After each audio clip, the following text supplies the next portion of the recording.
Добар ден, криптоентузијасти, конечно најдовме време да направиме видео за интероперабилност. Значи, негде 4 недели одложуваме темата затоа што никако не доаѓа одитни вести и одитни теми да направиме видео за оваа категорија, затоа што ова е практично додадена категорија на нашиот канал, за оние кои што можеби се нови.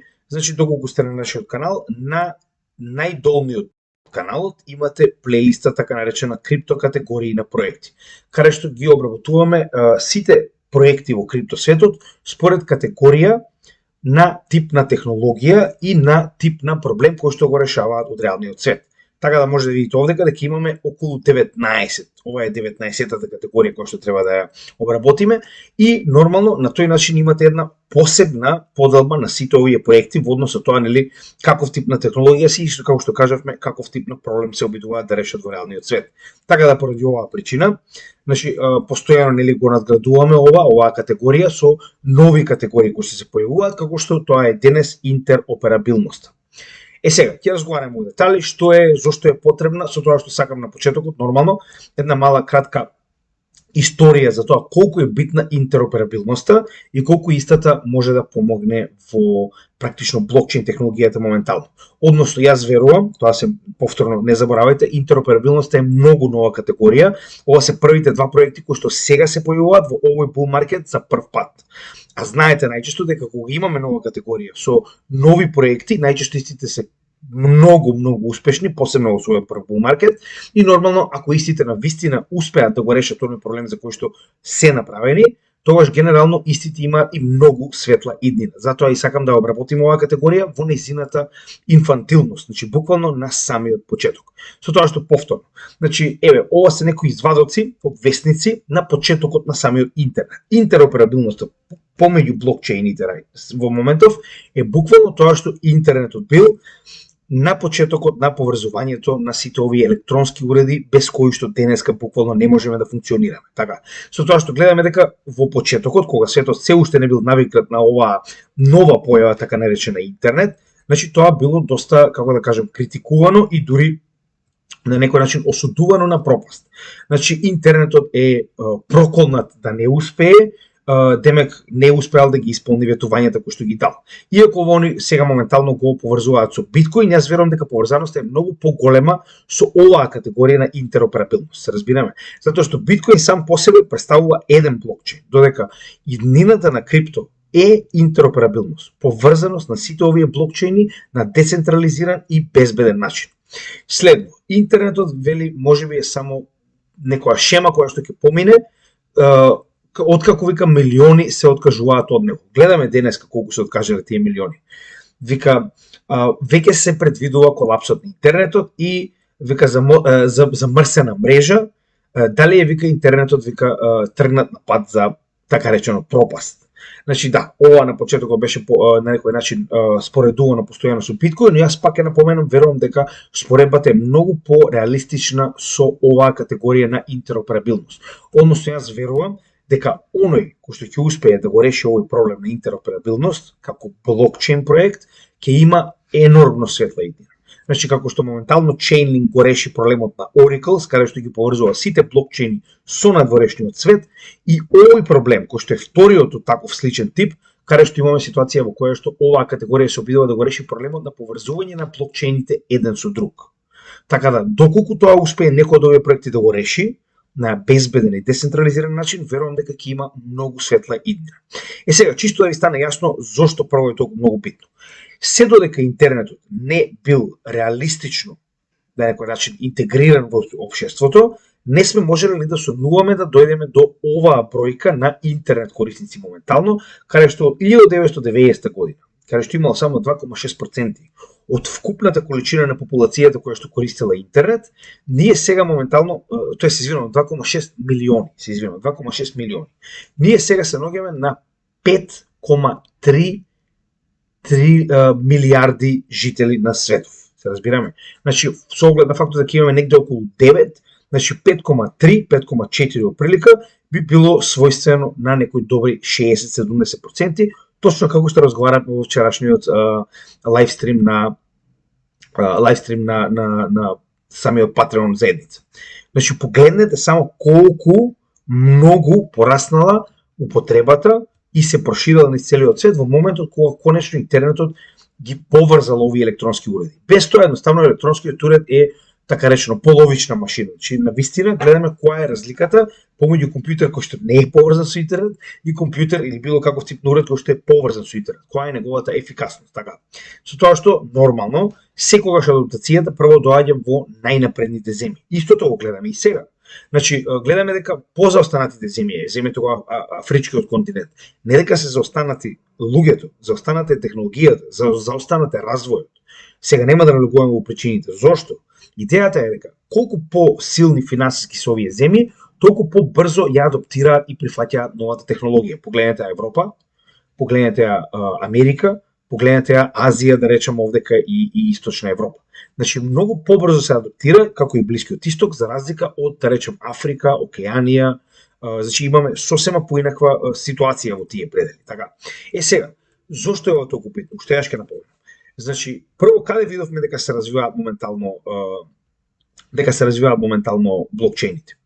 Главните центри за развој на блокчейни се Мурика, Гејропа и одредени, па би рекол, фиксни точки, како точки во Блискиот Исток, почнувајќи со Обединетите арапски емирати, точки во Југоисточна Азија, како Хонг Конг, Сингапур и така натаму. Значи дека имаме само одредени места каде што на вистина многу се адаптира блокчейн. И сега да се подсетиме.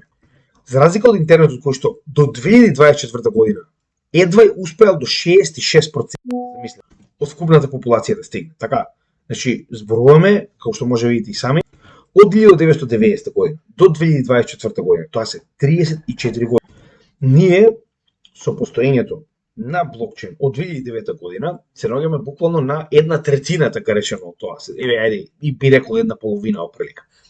Негде меѓу тие два дела. Така, значи дека се наоѓаме на самиот почеток. И ние до овој момент во светот имаме само 7% од скупната популација поседува блокчейн. Значи гледате која е разликата? 7, а овде ќе имаме 66. Што значи дека е оприлика 10 пати помала е адаптацијата на блокчейн за разлика од тоа колку се користи интернет во светот. Тоа ви кажува колку само пред нас има пат за адаптација. Но оваа адаптација не е возможна се до моментот додека интернет не се подигне на нешто што може да биде користено од масовната јавност. Истата ситуација ја гледаме моментално и со интероперабилноста на блокчейните. Значи, интероперабилноста на блокчейните го подигнува блокчейнот од затворен екосистем. Значи, ова што гледате овдека е како изгледа еден екосистем на еден блокчейн со сите негови, да речем, различни апликации. Дали се тоа страници, дали се тоа апликации, дали се тоа мајнери, нодови и така натаму, не е битно. Тоа е еден затворен екосистем. Овој екосистем, доколку не е поврзан со други екосистеми, представува, пак ќе напоменам, затворен екосистем. Капиталот и информациите од него, за жал, не можат да излезат нигде. Гледаме дека Oracle веќе го решија тој проблем кога станува збор за надворешниот свет, станува збор за интернет, нели, финансиски институции, компании и така натаму, тоа го реши Oracle категоријата. Додека помеѓу себе се уште немаме јасен победник и се уште немаме јасно решение. Има неколку обиди, но се уште немаме јасно решение или барем некој од овие, да речем, шампиони да се издвои во оваа категорија.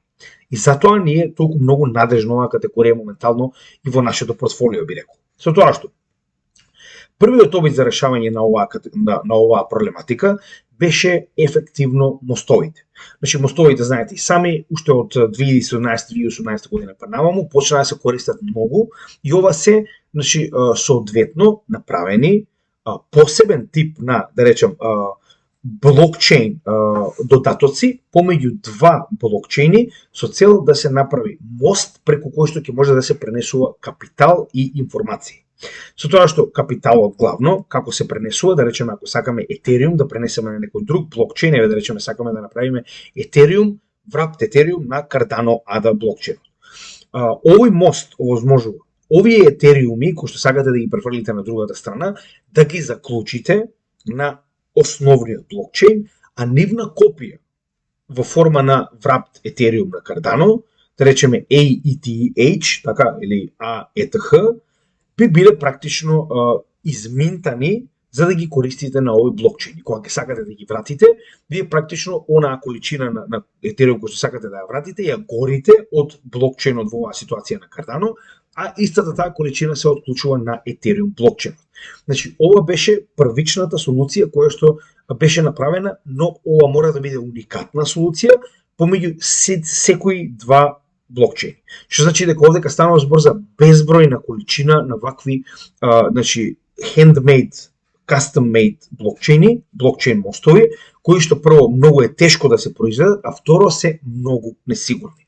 Историски гледано, двата најголеми хакови кои што се случуваат на ваков тип на софтвер, тоа се првиот Wormhole, значи тоа беше огромен хак во кој што имавме 321 милион долари вредни токени изгубени или 120.000 wrapped Ethereum токени, што значи дека во оваа ситуација поради тоа е тоа што ја кажам, значи колку и да се трудат програмерите, едноставно не може да направат перфектен мост, така. Значи има многу, пак би рекол, хакери кои што единствена работа им е тоа, да најдат слабост во овој софтвер и да направат искористување на таа слабост со цел да едноставно го земат капиталот кој што моментално се пренесува помеѓу овие мостови. И тоа го направија со Wormhole 321 милион и со Ronin мостот исто така ова е најголемиот хак со 500 милиони долари вредни токени, од кои 173.600 Ethereum токени и 25 милиони USDC токени. Тоа ви кажува дека генерално колку и да се трудат со мостовите, прво се многу сложени, второ треба да имате мост за секои два блокчейни помеѓу себе, што значи дека станува збор за бескрајна работа на мостови, и трето се многу нестабилни. Значи има ситуации во кои што многу често се користат хакови со цел да се пробијат овие, да речем, софтвери. Со тоа што ова е првата солуција каде што буквално се прави посебен тип на мост за поврзување на еден со друг блокчейн. Сега се оди на втората солуција, каде што се користи еден блокчейн со цел да комуницира помеѓу различни блокчейни. Со тоа што вториот обид е така наречен Layer 0 блокчейни. Сега зошто велам Layer 0?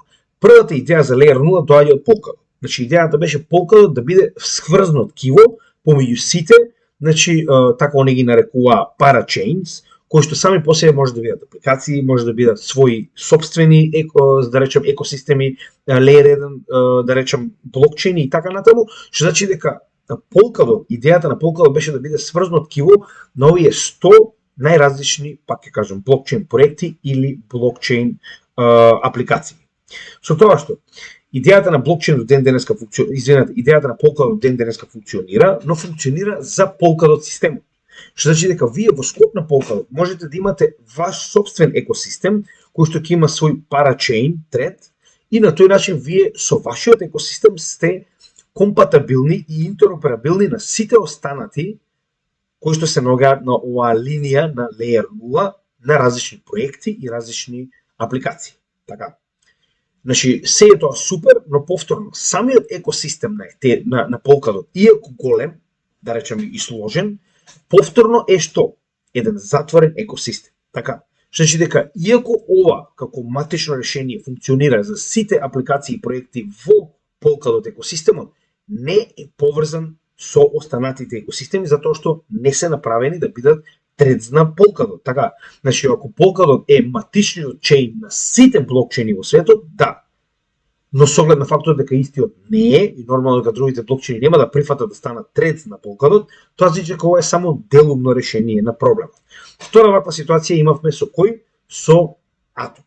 Atom, односно Космос, идејата му беше токму тоа, да стане интернет на сите блокчейни. Со тоа што слично на самиот Polkadot, значи направи посебен така наречен SDK, односно Software Development Kit. Тоа е практично првиот блокчейн кој што смислил ваков тип на софтвер, кој што ви помага кога ќе го направите вашиот блокчейн, зборуваме целосен блокчейн, истиот да биде компатабилен со Atom. Сега вие ако погледнете видеото за Космос, ќе видите како тоа го прават и како моментално ваквата технологија помага на секој блокчейн кој што ќе биде направен со Cosmos Software Development Kit да може да биде компатабилен и интероперабилен со Atom. Тоа е нешто, нели, пак ќе кажам, нешто сме го обработиле во самото видео за Atom и нема да навлегуваме премногу, но повторно истата ситуација. Ова е само за блокчейни кои што се направени со овој Software Development Kit и се компатабилни со Cosmos. А што со останатите кои што не се? Така. Значи повторно станува збор за затворен екосистем на различни блокчейни кои што се компатибилни еден со друг, но е затворен екосистем. Третата солуција која што е многу нова, овдека дури реално и не ја разбирам се уште соодветно, затоа што станува збор за многу нов софтвер, а тоа е EigenLayer, тоа е оној посебен алтернативен леер на Ethereum, каде што вие сите оние токени на Ethereum Proof of Stake блокчейнот, кои што сте ги ставиле под стейк, можете да ги ставите повторно под restake на било која друга апликација, на било кој друг блокчейн кој што е поврзан со Ethereum блокчейн. Што значи дека вие ефективно овој Ethereum, кој што јас разбирам, значи повторно ова е многу сложен механизам, кој што јас се уште не го разбирам доволно, се уште учам на некој начин за самиот, значи станува збор за многу сложен механизам, каде што овие staked Ethereum токени се сега, например, STETH, што значи дека тоа е копија на Ethereum токените кои што вие сте ги заклучиле во стейкинг механизмот за да го обезбедувате Ethereum блокчейнот. Со тоа што сега овие веќе ставени по стейк Ethereum токени во форма на staked Ethereum или STETH ќе можете да ги користите за рестейк на било што останато теоретски, значи ќе можете да ги користите за рестейк на Optimism, на Arbitrum, на Mental, на сите останати, да речем, Layer 2 или пак било кој тип на блокчейн кој што е поврзан со Ethereum екосистемот. На тој начин вие ќе можете, значи овие токени кои што се практично со матична Ethereum заштита, така, да ги користите за осигурување на други блокчейни и на тој начин практично да ширите оваа интероперабилност. Иако овдека ова е многу сложена тема, јас навистина треба многу повеќе да го изградам собственото знаење за да можам да го објаснам соодветно, затоа што навистина јас не знам точно како функционира ова крајно сложен механизам. Значи тоа не го менува фактот дека главната идеја овдека е токму тоа. Интероперабилност и поврзување на сите блокчейни пак матично кои што се поврзани со Ethereum. Но повторно се враќаме на истиот момент. Станува збор за Ethereum екосистем. Нормално поправете ме ако грешам. Значи јас сакам да научам, ако некој од вас ова го разбира подобро или има подобри сознанија, ќе ве замолам оставете коментар под видеото како и ние би научиле ако нешто потенцијално кажуваме грешно или согледуваме грешно. Со тоа што сега доаѓаме конечно до самата категорија. Значи до сега имавме обид на мостови, кој што очигледно нема да биде иднината на крипто, потоа имавме обид еден проект како што е Cosmos, Polkadot или Ethereum, на некој начин да биде мост за сите останати, кој што исто така изгледа дека нема да биде решението, затоа што никој не сака целиот свој блокчейн да го пренесе сега на Ethereum, на тој начин вие на некој начин целата своја иднина на блокчейнот му давате на Ethereum. И ако Ethereum пропадне, вие автоматски ќе видите следниот кој што ќе следи како дел од екосистемот. Со тоа што гледате само колку мала е оваа категорија. Имаме само 3 милиарди и 100 милиони долари маркет кап на целата интероперабилити категорија. Зошто ви велам? Станува збор за енормно мала категорија, нова категорија, а гледаме историски многу клучна и битна категорија, посебно за масовна адаптација на крипто во светот.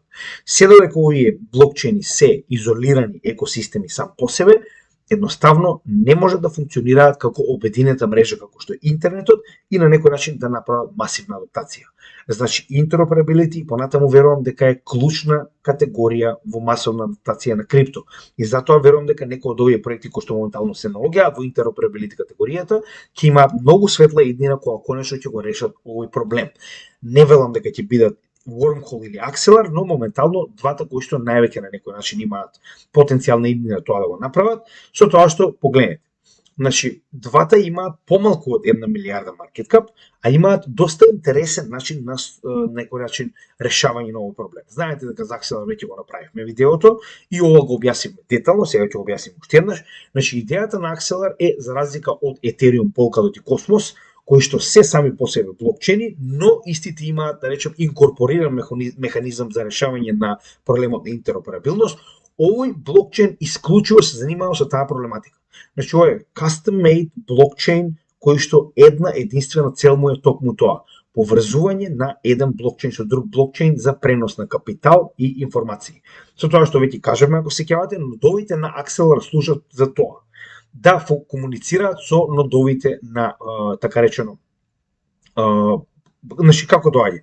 Нодовите на едниот блокчейн преку Axelar мрежата комуницираат со нодовите на другиот блокчейн. Значи Axelar мрежата представува децентрализиран комуникатор помеѓу двата нодови кој што го преведува така речено овој јазик со цел токените од едниот блокчейн да бидат пренесени на токените на другиот блокчейн, значи едноставно да бидат компатибилни и прифатени од другиот блокчейн. Додека во меѓувреме Аксел токените се користат од Акселар мрежата, чии што пак ќе напоменам. Значи, вие плаќате фи во Акселар за транспорт на токени од еден блокчейн на друг блокчейн. Во превод, сакате да пратите, да речеме, Avalanche токени на Solana, вие праќате AVAX токен, кој што ќе стигне како wrapped AVAX токен на Solana мрежата, од Avalanche мрежата, каде што вие плаќате во Акселар токени на Акселар мрежата, кој што представува медијатор помеѓу овие два блокчейни и го пренесува овој капитален токен од едниот на другиот блокчейн, представува сигурноста и довербата на едниот во другиот блокчейн за ова да биде направено. Со тоа што Акселар веќе има масовна мрежа, односно како што можеме да видиме на нивната официјална страна, значи имаат буквално се. Од Phantom до FET, до Matic, до Filecoin, до Optimism, до Kava, Mental, Arbitrum и нормално големите, како Ethereum и само се обидам да ги најдам каде се, BNB Chain, Avalanche, Base Chain, Ethereum. Значи погледнете, најголемиот дел од блокчейните кои што моментално имаат некаква, да речем, големина, како е, пак ќе кажем овде, Immutable X, Cosmos, Injective Protocol, значи ако продолжам понатаму ги има еден тон, идејата е дека најголемиот дел од блокчейните моментално се на некој начин интегрирани во Акселар екосистемот и истите ќе можат да го користат овој механизам за транспорт на капитал и на информации. Со тоа што имаме уште еден контендер, а тоа е нормално Wormhole, што тоа е на прво место, бега на Акселар некои колку ќе дојде таму 140 милиони долари, со тоа што Wormhole моментално има сличен таков механизам, каде што off-chain прави транспорт на токени од едниот чейн на другиот чейн. Со тоа што нормално ние ќе направиме посебно видео за Wormhole во иднина, каде што ќе објасниме, значи, како овој механизам функционира детално. Ова е само да ви покажам дека моментално гледаме два шампиони во оваа категорија, чии што единствена работа е токму тоа. Развивање на својот, да речем, блокчейн софтвер со цел да може да биде што по децентрализиран и што по сигурен начин за транспорт на капитал и информации помеѓу сите овие блокчейни. И гледаме дека моментално блокчейните ова го прифаќаат. Доколку не го прифаќаа, немаше да бидат дел од оваа листа. Слично на тоа што го гледавме кај Oracles со Chainlink, каде што сега Chainlink е моментално низ целиот свет и се користи сегде на сите блокчейни и на сите институции кои што сакаат да бидат поврзани со крипто, така и овде гледаме дека Акселар моментално е во многу поволна позиција да потенцијално ја има оваа иднина. Односно да биде еден или можеби единствениот или можеби еден од неколку блокчейни кои што ќе му биде токму тоа задачата. Да биде практично интероперабилност на сите овие проекти кои што ги гледате овде, односно сите овие блокчейни. И пак, со оглед на фактот дека иднината на крипто е интероперабилност. Значи, пак ќе напоменам, оној кој што ќе успее да го реши овој проблем, ќе има уникатна шанса да има загарантирано место во иднината на оваа сфера која што го превзема целиот свет. Така да се надевам дека ви се допадна ова видео, на крајот од денот значи станува збор за едукационо видео кое што треба да ви покаже или што се треба да знаете во однос на овие категории. А за сите оние кои се нови на нашиот канал, би им препорачал на почетокот на самиот канал да го погледнат ова видео на врвот, кое што ќе даде на некој начин насоки што и каде да најдат на самиот канал, затоа што има повеќе од 1300 видеа и станува збор за масивна материја која некогаш може да ве збуни, но погледнете го ова видео и ќе ви стане јасно што и каде може да најдете на нашиот канал. Како и секогаш доколку ви се допадна ова што го гледавте на нашиот канал, ви ве замолив да ни помогнете да ја расшириме оваа материја до што повеќе македонци. Нормално најлесниот начин тоа да го направите е да ставите лайк, шер и сабскрајб на видеата кои што моментално ги гледате на нашиот канал. На тој начин истите бесплатно ќе стигнат до што повеќе македонци. Така да ви благодарам за тоа, а за се останато прво во секој од нашите видеа може да најдете во дескрипцијата објаснување на тоа во кој дел видеото за што станува збор, за да не мора да го гледате цело, да го најдете овој дел кој што ви е најпотребен. Потоа во дескрипцијата може да најдете нашата Patreon заедница, станува збор за посебен тип на апликација која што моментално ја користиме за организирање на македонската заедница, каде што сите овие материјали кои што моментално ги гледате на нашиот канал прво се доставени со предност на Patreon заедницата, која што моментално со една мала чланарина ни помага да го издигнеме нашиот канал на повисоко ниво во однос на операции, во однос на техника, нормално и со овие средства да ги организираме идните настани на криптогемиџија заедницата, со тоа што не само што ги добивате овие материјали порано, ги добивате пред остатокот од нашата заедница, дополнително имате пристап до нашите чатови, каде што гледате дека заедницата е многу активна, станува збор за место каде што на најразлични теми може да добиете најразлични информации и како што кажав, значи заедницата многу помага во овие информации и во оваа, да речем, дебата, едукација и информираност. Дополнително имате директни пораки до нас, каде што секој од вас ќе може нормално да ми прати порака. Јас најчесто еднаш дневно ги одговарам овие пораки. Сега за сега на сите наши 300 членови успевам да им одговарам барем еднаш дневно. Со тоа што дополнително еднаш месечно на оваа категорија, на оваа Patreon заедница организираме посебен тип на лайвстрим, каде што преку Microsoft Teams разговараме директно за членовите на нашата Patreon заедница, за се што сакаат да ме прашаат, за се што ги интересира, за едноставно дебата помеѓу самата заедница.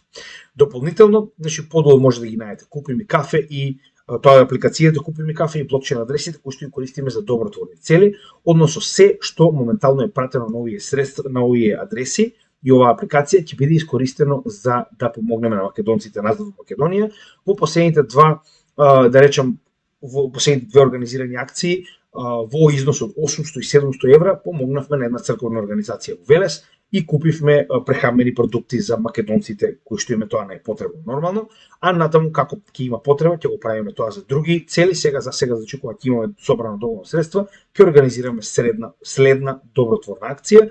Дополнително овдека се нормално и нашите социјални мрежи, Facebook, нормално каналот на YouTube, Twitter, Instagram кој што моментално активно постираме, така да ќе може да најдете многу дополнителни информации настрана од видеата кои што мораме брзо да ги доставиме до нашата јавност, како и нашите резервни канали на Odyssey, Rumble и Rutube.